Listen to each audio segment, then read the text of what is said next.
Welcome back. You're watching NewsX and I'm Megha Sharma. The External Affairs Minister S. Jaishankar and US Secretary of State Marco Rubio discussed a range of bilateral and international issues on the sidelines of the 80th session of the UNGA. This is the first face-to-face interaction between them following President Trump's imposition of additional 25% tariffs on India for Delhi's purchase of Russian oil, taking the total levies imposed on India to 50%. The meeting also comes days after the Trump administration's decision to raise the H-1B visa fee. Marco Rubio has highlighted the significance of India's relationship with America, describing it as of critical importance. Meanwhile, the External Affairs Minister of India has agreed on sustained engagement to progress on priority basis.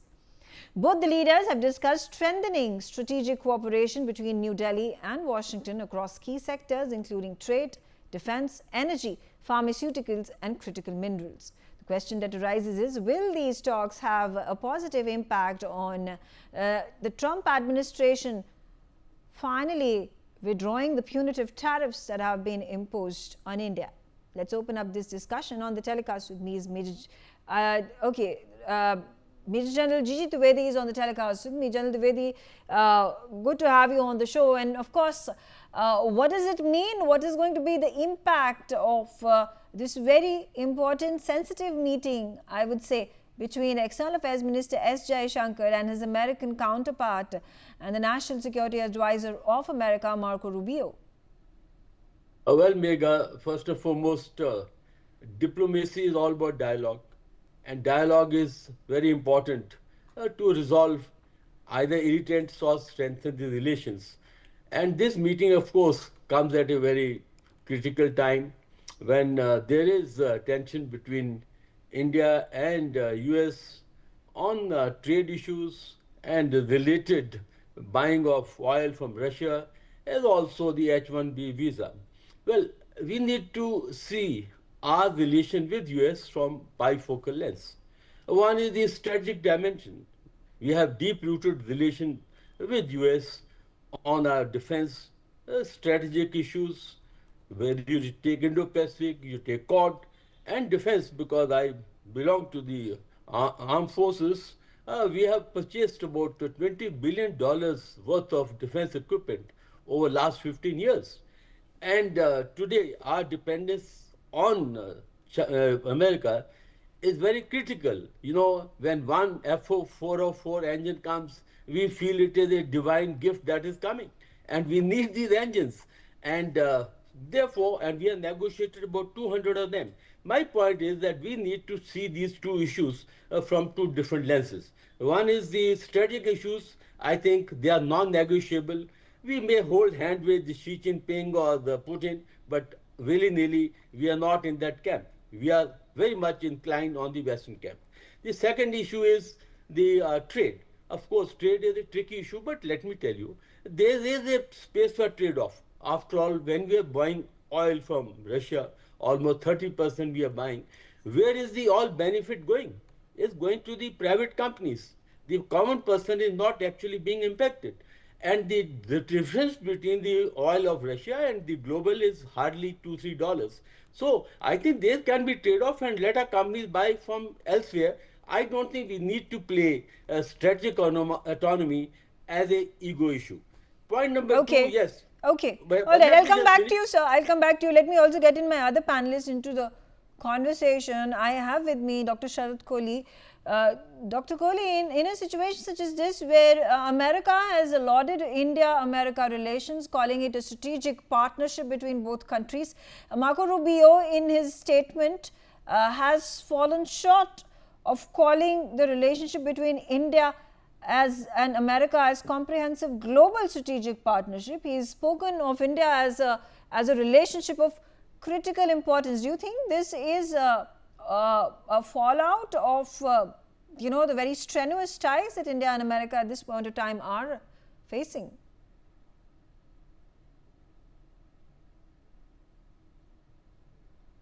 Okay, while we try to get Sharat Kohli into the conversation, Adit, the same question for you. we look at the relationship between India and US, the thawing may have begun, but there is a lot of work to be done. Um, you know, so there are two paradigms to look at this particular meeting. So one, from a positive perspective, yes, we can conclude that Marco Rubio is probably the adult in the room, because unlike his colleagues like Mr. Peter Navarro or Mr. Lutnick, he has not gone out to make outrageous statements. He has behaved rather maturely. You look at his bonhomie with Dr. Jaishankar. We'll all recall, his meeting with him on the 1st of July, for example, where, he joked about Mr. Jaishankar, Dr. Jaishankar being everywhere in the world, and that's the kind of news that he picks up when he wants to, look for him. So there is that sort of bonhomie between the two. So that's the sort of positive out of it, where both of them are working to sort of create a momentum of getting some sort of damage control or getting the sort of mediation back to some sort of normalcy. But until we see any transactional issues growing out of these meetings, especially from the tariffs perspective, I don't think, thawing or, the reset of India-US relations is really on track. And for that, I think we'll have to wait and watch for, how Piyush Goyal's meetings, the result of the Piyush Goyal's meetings come up, especially, Yeah. with India not wanting to compromise at all on the agricultural sector. Yeah, absolutely. But then why should the onus be on India? When you talk about India is not compromising on its agriculture and dairy and fishery sector, at one end we see that Donald Trump has at this point of time, opened up the discourse. At least there is a resumption of trade ties. We saw that the American assistant trade representative Brendan Lynch was in India just a week ago. We see the commerce minister right now in New York is holding meetings with his counterpart. But at the same time, we see that there is a parallel narrative that the Trump administration is carrying forward. It is continuing to penalize India for buying Russian oil. It is continuing to put pressure on the European Union to impose tariffs on countries like India for purchasing oil, under the pretext that what Trump says is that if there are going to be penalties imposed on countries that purchase Russian oil, the war in Ukraine will automatically end. So that is the justification that has been given by the Trump administration. In a situation that is so complex and complicated, where Trump is playing both ways, what is even the prospect of signing that bilateral trade agreement? That's for you, Adit. That's for Adit. Is that question for me? Yeah, that's for Adit. Okay. Okay. So I think, one aspect is that of the oil. I really don't think the oil is of major contention here. We will recall that it was in the US interest for India to actually buy the Russian oil so that the global crude prices, would maintain some sort of balance. There was a very good article written in Nikkei Asia about this particular strategic partnership, where India was actually United States was actually imploring India to actually purchase Russian oil. So I think there is much more deeper issues with regards to this, and the Russian oil is just being used at the optics of it. And somewhere or the other, President Trump is trying to arm twist India to sort of sit on the table and concede on key sectors like the agriculture and dairy sector, like you mentioned, Megha, which India is not prepared to do, and open up its markets towards those. I mean, it would be political suicide for any political party that was in government. So that sort of red lines is not something which India is willing to concede on, not willing to breach on. And as a consequence, 2 decades of US and India efforts to sort of get these relations to where it was, continue to be in complete stalemate. Megha. Dr. Sharad Kohli, quickly a response from you as well on this double, it looks like a twin narrative that is being played by America, and I do want to point out that at the 80th UNGA general debate, the Prime Minister has been conspicuous by his absence. He has sent his representative, External Affairs Minister S. Jaishankar, in place of him, because the likelihood, the way things stood just 3 weeks ago, India-US relationship was not in the best of terms. Donald Trump was on a daily basis picking up the issue of how he was the one who allowed for a ceasefire to happen. He used trade as a negotiation tool, how he went ahead and accused India of fueling the Russian war, and then obviously the SCO summit happened and he sort of downplayed the narrative that he until that point was carrying forward. But the moot point being that relationship between Trump and Modi, or at least India and America, because of how Trump had been using his bullying tactics, had nosedived, and now finally things seem to be looking, I don't know, less bleaker than they were 2 weeks ago. The likelihood, do you think, at the ASEAN summit that takes place next month, both leaders will be over there, Donald Trump and Prime Minister Narendra Modi, could there be a meeting that could be anticipated on the sidelines? Good evening, Megha. My apologies, first of all, for the network issue that I have been able to resolve. If you ask me personally, I really do not trust, this narrative, the sweet narrative which is being built, because the action and the words do not seem to be on the same wavelength. In fact, I was talking to somebody, another platform, on a lighter note, that every time he calls India as a friend, India is a great country, Prime Minister Modi is doing a great job, Prime Minister Modi is a friend. Every time we hear that, within the next 48 to 72 hours, something drastic is done. I saw the Chabahar port sanctions, being reimposed. Then when he called again, I saw the H-1B visa. So I think, diplomatically speaking, I think he is now, he just sweetens the pill by way of some very sweet talk that everything is fine, India is a great country, what all we've been reading. Yeah. So, after a time, then you stop trusting that we really don't. The words and the actions have to match. Unfortunately, that is not happening. So I think from the earlier point, the strategy that Donald Trump has changed is that now he's not keeping silent. He's not going into that rant of Russian oil. He knows from inside what he has to do against India, he will do. But at least by words, it should sound very sweet. We are in talking terms. He sent a delegation of Brendan Lynch, probably between the delegation and the representatives of Indian Commerce Ministry. There was a thing, now you come over. So our minister is gone. Although I'm hopeful, India is making all out efforts to see that some kind of a trade deal is worked out. But then if you see the history, the recent history, I think that doesn't suggest that America is in a mood to bend down. And I really don't know where these negotiations are going to go, because India is very clear. There are only two issues. One is agri-dairy for the first 25%. For the next 25%, so he says, is the Russian oil. I agree with Adil, it's not Russian oil.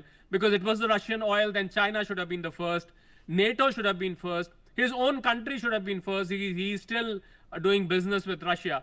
So if it was only Russian oil, and if it is the Nobel Peace Prize, which he repeated for the 40th time, that I deserve a Nobel, I stopped. He keeps adding war after wars to the list that he has. Now it's 7 wars. People don't even know about these wars, although some of the wars were just deliberation and discussions. But he says, I do deserve a Nobel Prize. So I think the agenda is something else. Probably he's either India's taking sides with SCO, being seen in the same frame with Russia and China.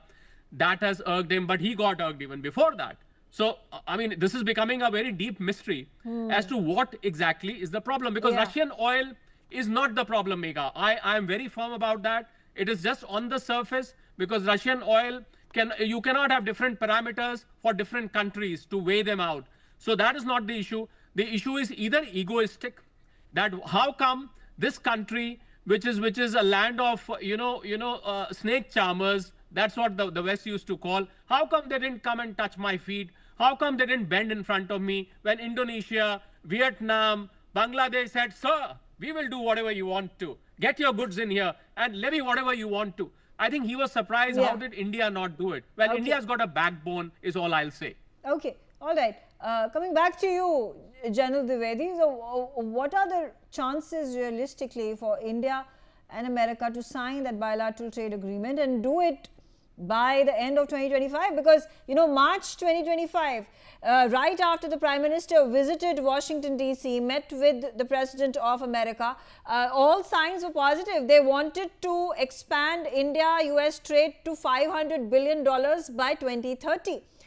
So all signs were pointing to the first tranche of the BTA being signed between India and America by the fall of 2025. And now things have scattered to such an extent that it doesn't look like a likelihood. It doesn't look like it is going to be plausible for India and America to finally align themselves. Well, Megha, having had some insight to handle diplomacy and national policy, these are not like T20 because national interests are long rooted and national policies have long rooted. And therefore, when we look at America, we need to look at Trump from one angle and America Indian ties from the other perspective.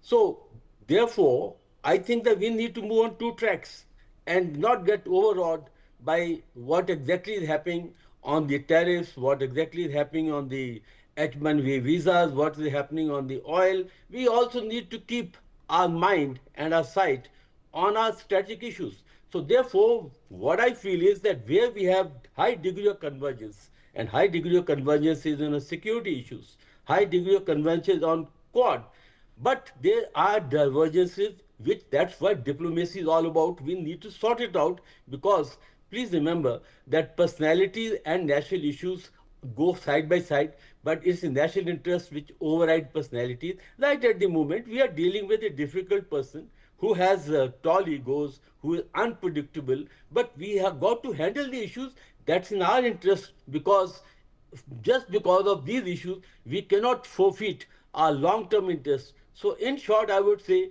diplomacy must work out on the areas which need to be ironed out, and diplomacy must continue to consolidate the areas where we have good long-term convergence, and trade deal may not come through very easily, but please, we must learn from Chinese. Okay. Keep talking and talking until we get to some issues. Result may not come in a day or two, but we must continue the dialogue. At the end of the day, I'm sure there will be some meeting ground. Okay. Megha. Okay. Dr. Kohli, coming back to you, and what does the future look like for India-US bilateral relationship? We at the one point of time were looking to further move a step ahead from the strategic comprehensive partnership. We want to move ahead. We are natural allies, natural partners is what we are looking at, what we are aiming at. But with all these hindrances and hiccups that we have faced in the past, does it look like India is, moving its pivot and focusing on other avenues where trade can happen? And perhaps in hindsight, we should not put all our eggs in one basket. Well, Megha, I love what Major General Dwivedi just spoke. That is the right way that, we have not been reacting, first of all, for anything and everything that is happening from America. We are not giving any retaliatory reaction. All we say is we are here to look after our national interests, but we haven't been given a very aggressive stance as of now. We want to keep that window of dialogue open. I completely agree with that to continue to keep the dialogue. At some point, I think Donald Trump administration, White House, whatever you want to call it, I also agree with him when you say Donald Trump is not whole of America. And whole of America is not Donald Trump. India and America are too to be separated in this manner. We've got cultural ties, we've got space ties, we've got defense ties, we've got people-to-people ties. Knock every home in tier 1, tier 2, tier 3 city. You will find somebody's chacha, mama, nana, dad, baby, beta, living over there. 6 million Indian origin people living there. Okay, we have that network connection problem with him, but Adit, coming back to you, moving on, as India-America relations are resilient. They do not depend on the head of the government that is leading America. We have seen a lot of problems in the past with other presidents of America. When we talk about Bill Clinton, President Nixon, those have been the hiccups that India has been able to circumvent to build a relationship that has lasted us several decades. So, I wouldn't compare apples with oranges here because President Trump is very undiplomatic, very megalomaniac, extremely driven by his, myopic politics and his ego. And the other big problem is that the minions that he's surrounded by, and I'm referring to people like Peter Navarro and Howard Lutnick, and they are basically a mirror image of his politics, which is actually creating a lot of problems within the Indo-US relations. I mean, I concur with Major General Dwivedi ji when he says that personalities aside, your national interest absolutely trump everything. So in the long-term scenario, yes, I do agree that do their remarks really matter? Because India has been unresponsive. Forget about Peter Navarro and Howard Lutnick. India has been unresponsive to the tirade that had been started by Donald Trump and went on for weeks and weeks together. Until the time that he downplayed it, and only when he downplayed it and called Prime Minister Modi as his very good friend, and he made a phone call wishing him happy birthday. He was the first head of government to call Prime Minister Modi and said about, we are looking forward to reducing the trade barriers and so on and so forth. So only when there has been a positive note that has been struck by America, whether by President Trump or any of his advisors and his cabinet members, is when India has responded. I think it's a very subtle, statesman-like position that Prime Minister Narendra Modi has taken, and it has bode us well. It has, but you also have to look at the domestic pressures that the opposition in India have caused, the kind of humiliating statements that we've got to hear from the opposition. So that creates a lot of pressure on the government of the day. I mean, you've got to bear in mind that regional security and the United States, their sort of neutrality towards Pakistan is an issue for India. And when we expect them to sit on the table and discuss counter-terrorism, discuss Pahalgam, discuss, what kind of mediation did actually US played, and whether or not US is going to be showing any sort of restraint on giving arms and ammunition to Pakistan now that they have Saudi backing them. So all of these kind of dominions also come into play, where the United States will need to show their absolute solidarity with India, which has been living in the fear of asymmetrical warfare and terrorism for the past 78 years. So those are some of the realities, which is why I'm saying that, personalities aside, national objectives, yes, they are there. But at the same time, when you have a Mohammed bin Tughlaq who behaves the way in the complete radical manner that he is doing at this moment, that will have consequences on the short-term relations and the goals. Okay, quickly a response from you, Dr. Kohli. We lost that connection with you, but another 30 seconds before I wrap this up. Do you think this short-term cacophony that has been created, that has been the genesis of Donald Trump exuding his bullying tactics and wanting the entire world to fall on his feet, but the fact that India has stood its ground, has not succumbed to it, has made Trump see realistically how to build relationship with India. But at the same time, like you were saying, there has been a parallel discourse that has happened. On one hand, there is sweet talk, the trade talks have resumed, but on the other hand, there is a crackdown, whether we talk about H1B, whether we talk about the Indian oil purchase from Russia, or whether we talk about the additional 25% tariffs, or whether we talk about how this is a pressing matter for America, pressurizing India time and again that, listen, we want your agricultural sector, the market, to open up for American goods. It's not an easy task to deal with America under Trump, is it? Yes, I think I agree. The situation is quite complex at this point of time. But the approach India has taken, the approach Indian government has taken, the approach foreign ministry has taken, I think that is a perfect approach. You just keep doing your job. We keep that window open. We are always open to discussion. It is Donald Trump who has to realize that these bullying tactics will not work in the long run. Because we should not forget that bullying tactics are not just with India. It is with some of the other countries also. Let's not forget the Bagram air base. Look, let's see what, wait and see as to what happens there. Yeah. So I think the bullying tactics are there with everyone. And I think he will have to mend his ways at the end of the day. India is perfectly on the right path. I'm very hopeful. I'm very optimistic. And I want to remain positive despite all the tantrums, Megha. Right, absolutely. Thank you very much for joining me on the telecast and my other panelists as well and talking to me on this subject. On that note, I step into a short break. Thanks for watching NewsX.